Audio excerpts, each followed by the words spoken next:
Hello my dear students. It's been too long कि कोई video नहीं आया था, so I am here with the new video and the topic of the video is you can see on your screens direct and indirect speech.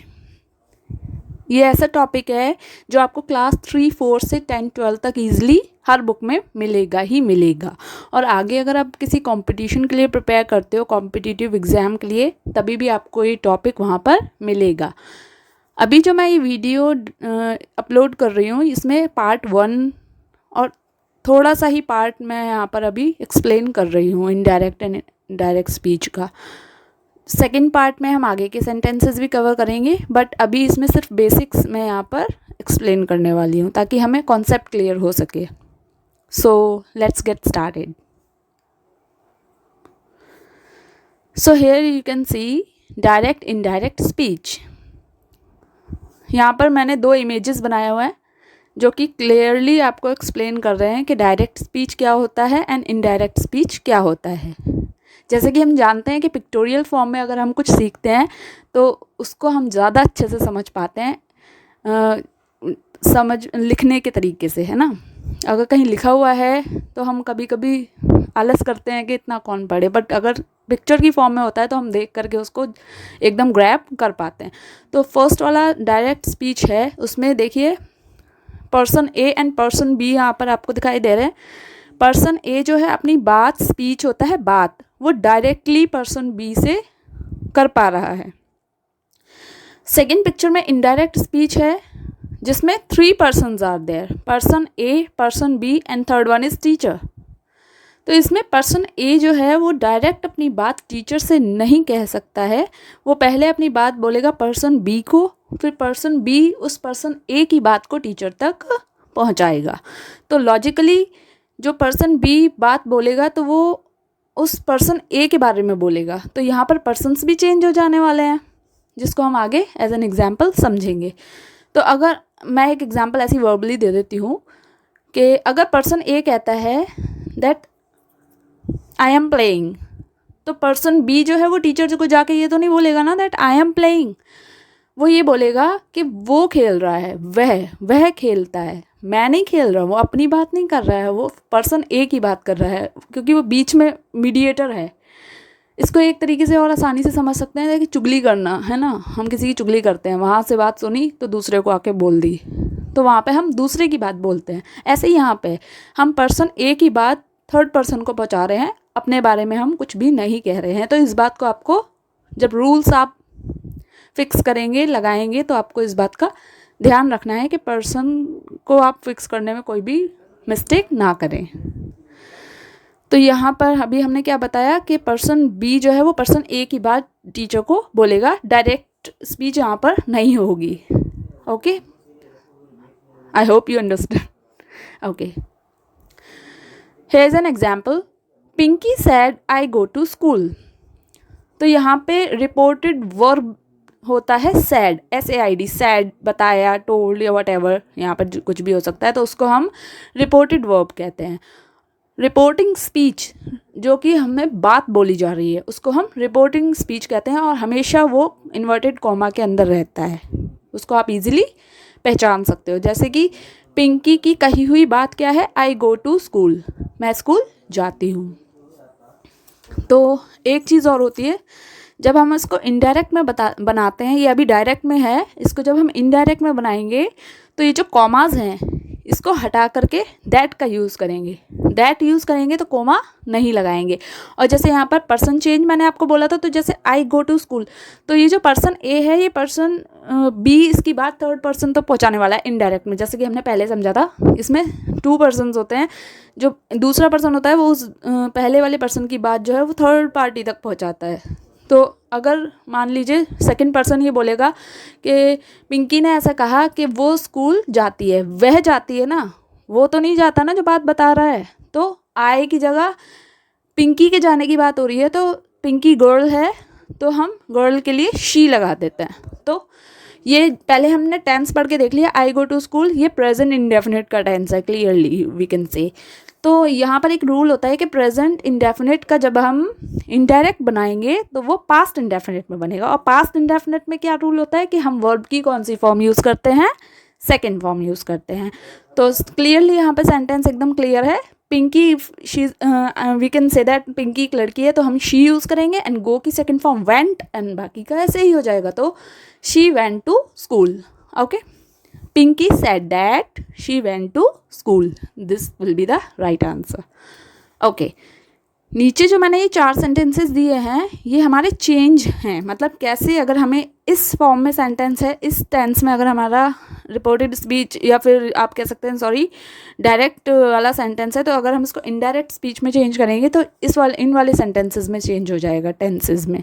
तो first है present indefinite tense. Present indefinite tense में हम simply first form में S या ES लगाते हैं, do, does, है ना, गो, गोज, इस तरीके से। तो अगर आपका डायरेक्ट स्पीच प्रेजेंट इंडेफिनिट में है तो अगर जब आप उसका इनडायरेक्ट बनाओगे तो पास्ट इंडेफिनिट में बनाओगे। पास्ट इंडेफिनिट में मैंने अभी बताया वर्ब की कौन सी फॉर्म यूज़ होती है, सेकेंड फॉर्म। ऐसे ही सेकेंड है प्रेजेंट कंटिन्यूअस। आप इसमें हमेशा याद रखो जितना भी प्रेजेंट में है वो सब पास्ट में बनते चले जाएंगे, कुछ भी लर्न करने की ज़रूरत नहीं है। सेकेंड है प्रेजेंट कंटिन्यूअस। कंटिन्यूअस का क्या रूल होता है, वर्ब की फर्स्ट फॉर्म प्लस उसमें क्या जुड़ जाता है, आईएनजी और इज़ारएम लगता है। तो जब हम इसको इनडायरेक्ट में कन्वर्ट करेंगे तो पास्ट कंटिन्यूअस में हो जाएगा। पास्ट में वॉज वर्ब लगता है और बाकी सब सेम रहता है, वर्ब की first form plus ING. Third one is present perfect. Present perfect में हमारा क्या होता है, हैज़, हैव प्लस वर्ब की थर्ड फॉर्म। और पास्ट परफेक्ट में सब कुछ सेम है बट हैड लग जाता है। Fourth one is present perfect continuous. यहाँ पे कंटिन्यूटी की बात हो रही है, तो यहाँ पर हैज़ या हैव बीन के साथ वर्ब की फर्स्ट फॉर्म में आईएनजी लग जाता है। और जब इसको हम पास्ट परफेक्ट कंटिन्यूअस में चेंज करते हैं तो हैज़, हैव की जगह हैड आ जाता है, बाकी सब सेम है, कुछ भी इसमें आपको प्रॉब्लम नहीं है। अगर आपको अभी ऐसे समझ में नहीं आ रहा है तो मैं एक बार टेंसेस पे भी वीडियो बनाऊंगी इफ़ यू वांट। ओके, तो here are some examples according to the tenses. जैसे कि ऊपर टेंसेस दिए हैं उसी के अकॉर्डिंग मैंने नीचे एग्जाम्पल्स लिए हुए हैं। तो पहला है he said I want to go now. उसने कहा कि अब मैं जाना चाहता हूँ, ठीक है ना। तो अगर जो सेकंड पर्सन जो थर्ड पर्सन तक उसकी बात पहुँचाएगा तो वो ये तो नहीं कहेगा ना कि हाँ मैं जाना चाहता हूँ, वो थोड़ी ना जाना चाहता है, फर्स्ट पर्सन जाना चाहता है ना। तो आपको इस बात का हमेशा ध्यान रखना है कि जब आप इनडायरेक्ट में चेंज करो तो बात अपने ऊपर ले करके नहीं कहना है, जिस पर्सन की बात है उसी के ऊपर ले करके टेंसेस के अकॉर्डिंग आपको रूल्स लगा देने हैं। अब देखिए हमने पहले भी बात की थी कि कॉमा हटा करके क्या लगा दिया जाता है, दैट लगा दिया जाता है। तो he said that he wanted to go then. यहाँ पर जो फर्स्ट वाला सेंटेंस था वो प्रेजेंट इंडेफिनिट था, तो नॉर्मली ऊपर आपके रूल्स दिए हुए हैं कि पास्ट इंडेफिनिट में चेंज हो जाएगा और पास्ट में वर्ब की कौन सी फॉर्म आती है, सेकंड फॉर्म आती है। और यहाँ पर जो नाउ का देन में कन्वर्टेशन हुआ है वो भी मैं आपको एक नेक्स्ट वीडियो में पार्ट 2 में मैं आपको पूरा एक टेबल बना करके दे दूँगी, उसमें आप इजीली लर्न कर लीजिएगा, फिर आपको इजी रहेगा। Second one is she said I am going today. This is present continuous. She said उसने कहा आई एम गोइंग टुडे, मैं आज जा रही हूँ। तो अब जो पर्सन बात को आगे डिलीवर कर रहा है तो वो तो नहीं कहेगा ना या मैं जा रही हूँ, वो थोड़ी ना जा रहा है, जा तो फर्स्ट पर्सन रहा है।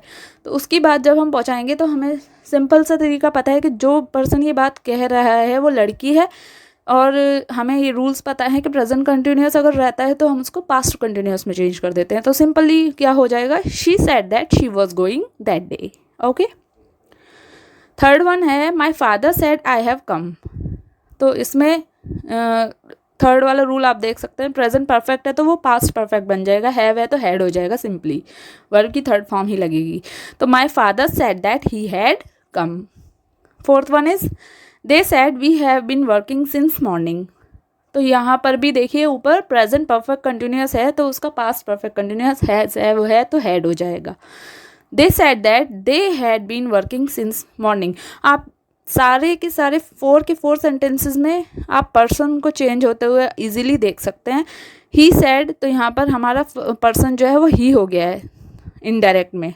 लास्ट वाले में देखो, दे सैड, उन्होंने कहा कि we have been working since morning, तो जो बात कहेगा, जो बात पर्सन पहुँचाएगा थर्ड पर्सन तक, तो वो थोड़ी ना ऐसा कर रहा है, वो तो फर्स्ट पर्सन की बात बता रहा है। तो फर्स्ट पर्सन कौन है? दे, तो वहाँ पर भी क्या आ जाएगा? दे, है ना। ये बात आपको याद रखनी है। यहाँ पर कुछ सेंटेंसेस हैं जो कि प्रैक्टिस के लिए हैं, मतलब सेंटेंसेस एक ही हैं, उसको मैंने टेंसेस में चेंज कर दिया है। जितना आप कर पाओ, बहुत ही इजीली कर पाओगे, इसमें कोई डाउट नहीं है। देखिए, फर्स्ट वन है, the girl said I read in the morning. यहाँ पर सिंपली मैं आपको एक बता देती हूँ, द गर्ल सेड, लड़की ने कहा, I read in the morning, मैं सुबह में पढ़ती हूँ। तो अगर मान लीजिए आपने कहा और मैं ये बात थर्ड पर्सन तक बताने वाली हूँ, तो मैं ये थोड़ी कहूँगी कि मैं सुबह में पढ़ती हूँ, वो पढ़ती है ना, तो यहाँ पे पर्सन चेंज हो जाएगा। The girl said that, simply girl कह रही है तो ही आएगा या शी आएगा? शी आएगा, तो शी। अब यहाँ पर रीड की सेकंड फॉर्म हम चेंज करेंगे प्रेजेंट इंडेफिनिट को पास्ट इंडेफिनिट में। तो मज़े की बात यह है कि रीड की तीनों फॉर्म्स सेम होती हैं लिखने में, बस उनको पढ़ने में थोड़ा सा डिफरेंस रहता है। रीड का रेड हो जाएगा, I read in the morning, simply हो जाएगा। सेंटेंसेस बहुत इजी हैं, सारे आप कर पाओगे, बस आपको पर्सन्स पर ध्यान देना है। Okay, I hope you have understood the video. Next part में हम आगे के यूनिवर्सल ट्रुथ्स रिलेटेड सेंटेंसेस होते हैं वो हम कवर करेंगे, थोड़े 2-3 टॉपिक्स रिलेटेड सेंटेंसेस अभी बचे हैं वो हम कवर करेंगे, अगर लाइक्स आते हैं तो। I will post the next video. Okay, so thank you for watching.